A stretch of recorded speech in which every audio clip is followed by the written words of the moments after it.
వచ్చినా తీర్చడానికి తారక్ ఉన్నాడు. ముందు ఎలా నడవాలో, కంపెనీని ఎలా నడిపించాలో తారక్ దగ్గరుండి చూసుకుంటాడు.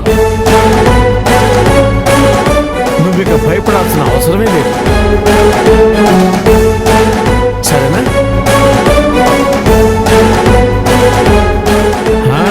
That's good.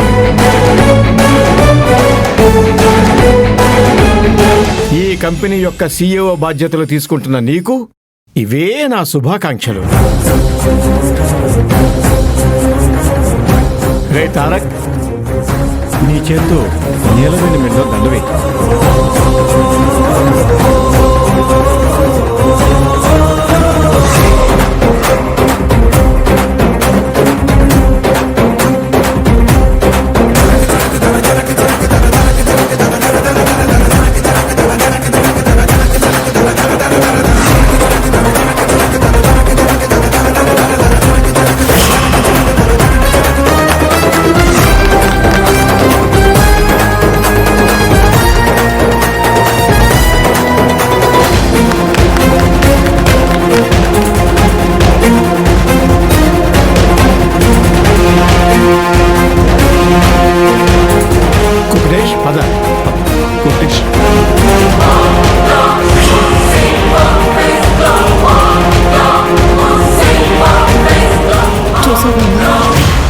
నిర్ణయానికి నాన్న తారక్ ని తిడతాడని మనం అనుకుంటూ ఉంటే చక్కగా నీలవేణి మెడలో పూలమాల వేసి మరీ ప్రశంసిస్తున్నారు.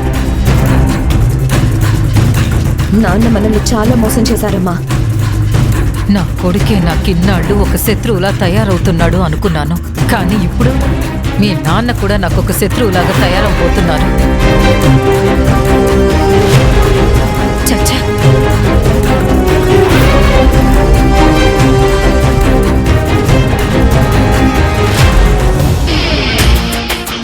కోటి మావయ్య గారు, తమరు ఏం చేస్తున్నారు ఇక్కడ? ఏం లేదు మావయ్య గారు, నీలవేణిని ఎంత ప్రశంసిస్తున్నారో చూసి పొంగిపోతున్నాను.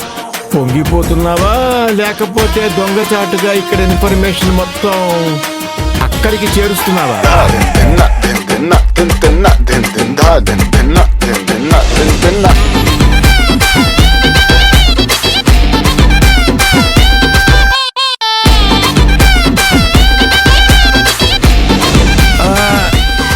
నేనెందుకు అలా చేస్తాను మావయ్య?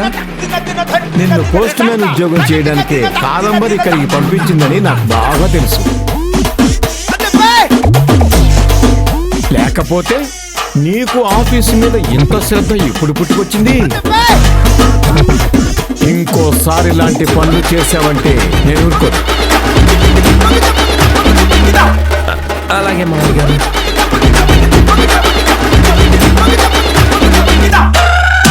బాబా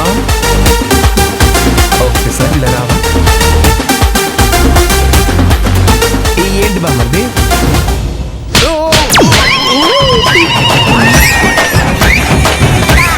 ఏంటి బామ్మది ఇంత గట్టిగా కొట్టావు? ఇలాంటి పిచ్చి పిచ్చి పనులు చేసినప్పుడు నా చేతికి కొంచెం దురద ఎక్కువ అవుతుంది. ఆ దురద తీరాలంటే ఎవడిదో ఒకడి దవడ కావాలి కదా, అందుకు నీ దవడ ఎంచుకున్నాను.